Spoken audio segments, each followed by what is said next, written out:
Assalamualaikum warahmatullahi wabarakatuh. Kami dari kelompok 1 yang beranggotakan Nurul Hidayah, Irma Winanda, Milda Sari Saiful Zahra, dan Amelia Karisma Dewi. Kami akan mereview jurnal yang berjudul Pemodelan Matematika Manfaat Jumlah Rakaat Sholat pada Pembakaran Kalori dalam Tubuh. Identitas jurnal. Judul jurnalnya Pemodelan Matematika Manfaat Jumlah Rakaat Sholat pada Pembakaran Kalori dalam Tubuh. Penulis Indah Nursupriyana. Asal penulis IAIN Syekh Nurjati Cirebon. Jurnal penerbit Eduma atau Mathematics Education Learning and Teaching. Selanjutnya pendahuluan. Latar belakang masalah. Latar belakang masalah dalam jurnal ini adalah sholat merupakan ibadah yang agung, ibadah yang dibuka dengan takbir dan ditutup dengan salam, dan ibadah yang terpenting setelah kedua kalimat syahadat. Sholat adalah kewajiban mutlak bagi pemeluk agama Islam. Gerakan sholat yang tumakninah juga bermanfaat untuk kesehatan. Sholat yang dibahas pada penelitian ini terbagi menjadi 7 bagian waktu, yaitu 5 sholat wajib, subuh, zuhur, asyar, maghrib, isya, dan 2 sholat sunnah, duha dan tahajud. Dengan jeda waktu antara 1 jam yang paling dekat yaitu sholat maghrib ke isya, dan 5 jam yaitu dari isya ke tahajud. Dalam pembentukan model matematika ini tidak dilihat jeda waktu antara sholat satu dengan yang lain, tetapi yang dihitung adalah banyaknya rakaat sholat yang tumakninah dengan pembakaran kalori dalam tubuh. Pembakaran kalori dalam setiap jumlah rakaat sholat mampu membuat tubuh menjadi sehat dan segar. 1 rakaat sholat ternyata mampu membakar sekitar 25 kalori, sehingga semakin banyak jumlah rakaat sholat dapat memperbanyak pembakaran kalori dalam tubuh. Dari beberapa penelitian, banyak sekali manfaat dari sholat untuk kesehatan fisik maupun psikis. Selain itu, penelitian ini juga akan ditunjukkan bagaimana membuat model matematika manfaat jumlah rakaat sholat pada pembakaran kalori dalam tubuh yang selanjutnya akan berefek pada kesehatan. Selanjutnya rumusan masalah. Rumusan masalah dalam penelitian ini yaitu bagaimana membuat model matematika manfaat jumlah rakaat sholat pada pembakaran kalori dalam tubuh yang selanjutnya akan berefek pada kesehatan. Batas masalahnya yaitu manfaat gerakan rakaat sholat yang tumakninah pada pembakaran kalori dalam tubuh. Dan tujuan masalahnya yaitu untuk mengkaji manfaat gerakan rakaat sholat yang tumakninah pada pembakaran kalori dalam tubuh. Selanjutnya tinjauan pustaka.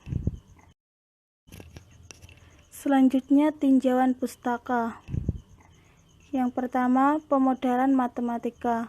Pemodelan matematika adalah suatu kajian matematika yang dapat digunakan untuk menyelesaikan permasalahan dunia nyata dengan cara membuat sebuah asumsi sehingga menjadi persamaan matematika.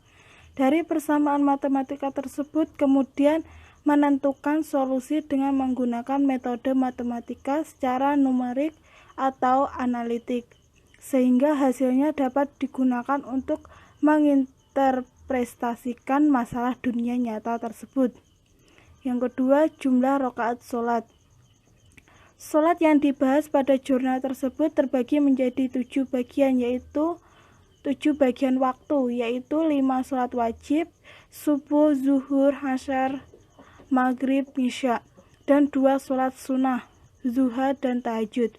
Dengan jeda waktu antara 1 jam yang paling dekat yaitu sholat maghrib ke isya, dan 5 jam yaitu dari isya ke tahajud. Dalam pembentukan model matematika ini tidak dilihat jeda waktu antara sholat satu dengan yang lain, tetapi yang dihitung adalah banyaknya rakaat sholat yang tumaknina dengan pembakaran kalori dalam tubuh. Yang ketiga, pembakaran kalori dalam tubuh. Kalori yang masuk setiap hari berasal dari asupan makanan. Porsi makanan yang disantap setiap hari selalu berbeda, kadang sedikit dan kadang terlalu banyak. Padahal porsi yang seimbang itu diperlukan oleh tubuh setiap harinya. Jika mengkonsumsi terlalu banyak kalori, sedangkan aktivitas hanya sedikit, maka menyebabkan naiknya berat badan dan bahkan menimbulkan penyakit di dalam tubuh. Kondisi normal kalori untuk orang dewasa sebanyak 1.800 kalori sampai dengan 2.000 kalori. Oleh karena itu, kelebihan kalori dalam tubuh dapat dibakar dengan melakukan gerakan sholat. Pembakaran kalori dalam setiap jumlah rakaat sholat mampu membuat tubuh menjadi sehat dan segar. Satu rakaat sholat ternyata mampu membakar sekitar 25 kalori. Sehingga semakin banyak jumlah rakaat sholat dapat memperbanyak pembakaran kalori dalam tubuh. Sholat yang dilakukan setiap harinya oleh manusia memiliki gerakan yang bermacam seperti menggerakkan tangan atau takbir, tubuh yaitu ruku dan sujud, kaki, sujud dan duduk, dan gerakan kepala yaitu salam. Gerakan sholat tersebut penulis asumsikan dengan gerakan stretching atau pemanasan sebelum berolahraga, di mana memiliki keseimbangan gerakan tangan, tubuh, kaki, dan kepala. Ketika melakukan stretching, seseorang mengeluarkan kalori sebanyak 100 kalori dalam waktu 10 menit. Asumsi tersebut dijadikan acuan untuk menghitung kalori yang dikeluarkan saat melakukan satu rakaat sholat. Selanjutnya, hasil dan pembahasan.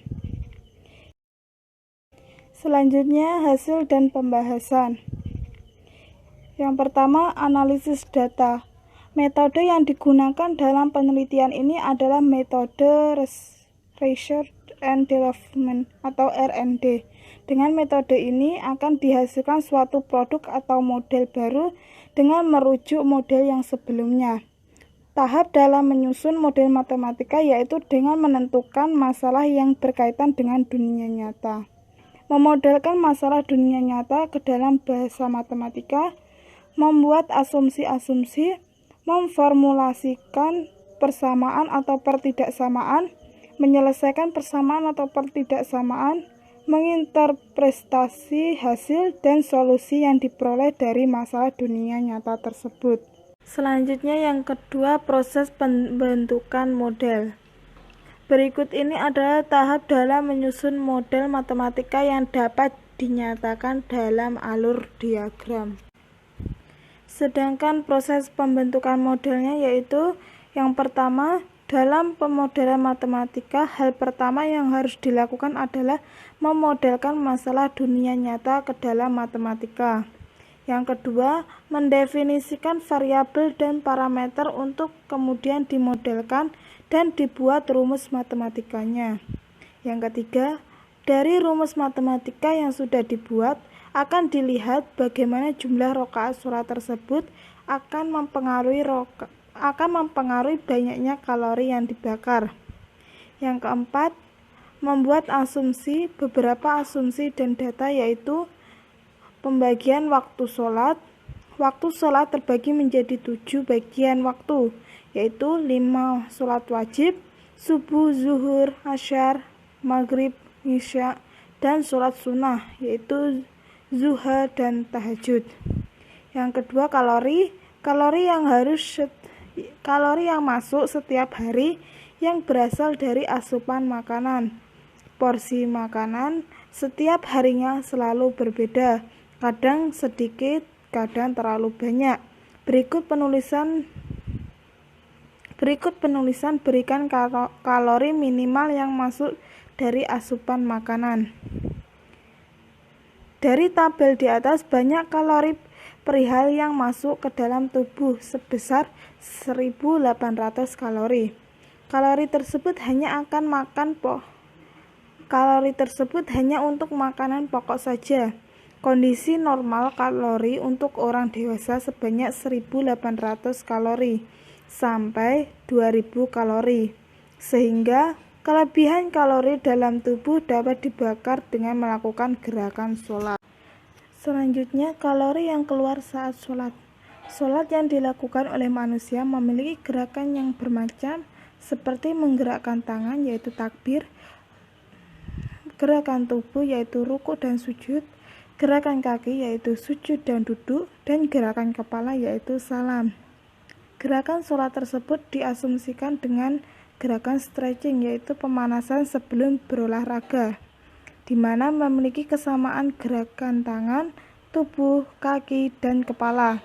Ketika melakukan stretching, seseorang mengeluarkan kalori sebanyak 100 kali dalam waktu 10 menit. Asumsi tersebut dijadikan acuan untuk menghitung kalori yang dikeluarkan saat melakukan 1 rakaat sholat, yaitu sebagai berikut. 100 kalori sama dengan 10 menit. 10 menit sama dengan 1 sholat atau rakaat. 1 sholat sama dengan 4 rakaat dengan tumak ninah. 1 rakaat sama dengan 26 kalori sama dengan 2,6 menit. Minimal stretching 150 menit per minggu sama dengan 30 menit per hari. Sedangkan lamanya waktu dalam gerakan sholat secara tumak ninah yaitu gerakan bacaan, lama waktunya yaitu 80 detik, ruku 12 detik, i'tidal 26 detik, sujud 24 detik, duduk 18 detik. Jadi jumlahnya yaitu 150 detik. Selanjutnya kita masuk ke hasil dan pembahasan yang ketiga atau yang C. Setelah membuat asumsi seperti yang disebutkan pada pembahasan sebelumnya, langkah selanjutnya yaitu membuat formulasi persamaan atau pertidaksamaan matematika.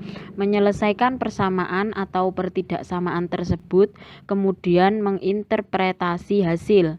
Formulasi persamaan atau pertidaksamaan. Dari asumsi yang ada di pembahasan sebelumnya, didapat kalori yang keluar saat melakukan sholat, yakni sebagai berikut. Yang pertama, sholat subuh, jumlah rakaat 2, lama waktu sholat 5 menit, kalori yang keluar 50 kalori. Yang kedua, sholat duha, jumlah rakaat 2, lama waktu sholat 5 menit, kalori yang keluar 50 kalori.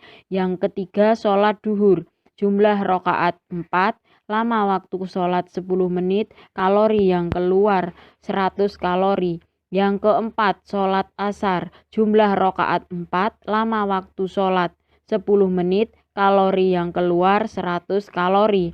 Yang kelima, sholat maghrib, jumlah rakaat 3, lama waktu sholat 7,5 menit, kalori yang keluar 75. Yang keenam, sholat isya, jumlah rakaat 4, lama waktu sholat 10 menit, kalori yang keluar 100 kalori. Yang ketujuh, sholat tahajud, jumlah rakaat 2, lama waktu sholat 5 menit, kalori yang keluar 50 kalori.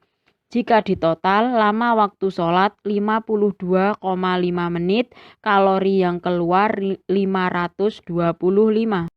Dengan mendefinisikan X sebagai rakaat sholat dan Z sebagai banyaknya kalori yang dikeluarkan pada saat sholat, diperoleh grafik persamaan regresi eksponensial sebagai berikut. Gambar jumlah kalori dan jumlah rakaat sholat. Berdasarkan gambar di atas diperoleh persamaan regresi eksponensial sebagai berikut. Z sama dengan 25,21 eksponensial 0,346 X dengan koefisien korelasi R kuadrat sama dengan 0,995. Selesaikan persamaan atau pertidaksamaan. Setelah model diformulasikan, langkah selanjutnya yaitu menyelesaikan persamaan tersebut secara matematis.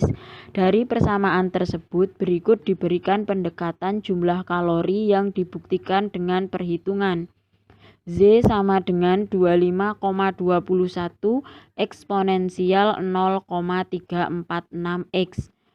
Yang nomor 1, X sama dengan 2, artinya sholat 2 rakaat. Z sama dengan 25,21 eksponensial 0,346 dikali 2. Mendapatkan hasil 50,36219. Yang kedua, X sama dengan 4, artinya sholat 4 rakaat. Y sama dengan 25,21 eksponensial 0,346 dikali 4.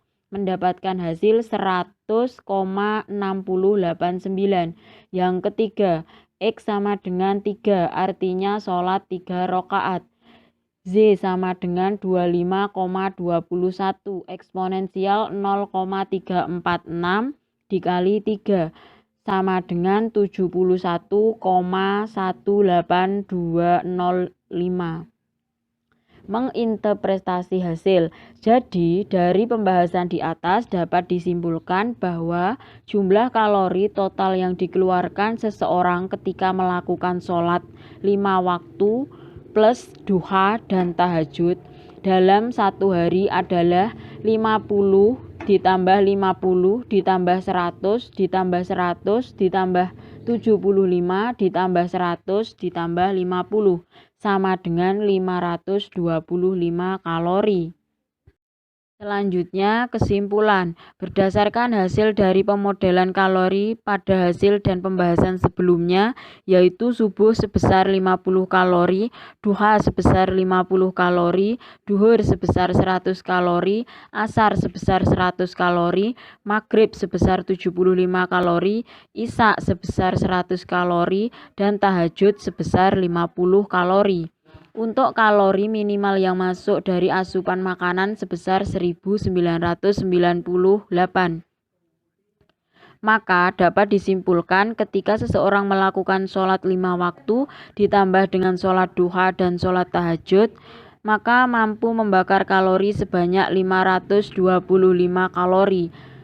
Dalam hal ini bisa membuat tubuh sehat seperti melakukan olahraga. Saran dari kelompok penyaji ada 3, untuk mahasiswa, untuk dosen, untuk peneliti lainnya. Yang pertama, untuk mahasiswa, pada jurnal ini cukup baik untuk dijadikan sebagai penambahan wawasan mahasiswa. Mengenai bentuk pemodelan matematika dari manfaat gerakan rakaat sholat yang tumakninah pada pembakaran kalori dalam tubuh. Yang kedua, untuk dosen. Jurnal dengan judul Pemodelan Matematika Manfaat Jumlah Rakaat Sholat pada Pembakaran Kalori dalam Tubuh ini sudah cukup baik. Dosen dapat mengajar menggunakan pemodelan matematika dengan masalah konseptual yaitu seperti beribadah, sholat, dan diinformasikan kepada dosen lain maupun mahasiswa bahwasanya beribadah dalam agama Islam yang dinamakan sholat wajib maupun sholat sunnah bisa untuk mengurangi kalori dalam tubuh manusia. Yang ketiga, untuk peneliti lainnya. Dalam peneliti lainnya atau selanjutnya perlu adanya pembahasan terkait pengaruh dari jeda waktu sholat dari sholat 5 waktu hingga ke sholat sunnah beserta manfaatnya. Sekian dan terima kasih, itu tadi pembahasan dari review jurnal kelompok 1. Kurang lebihnya kami mohon maaf. Wallahumma fi'il aqwa min thoriq. Assalamualaikum warahmatullahi wabarakatuh.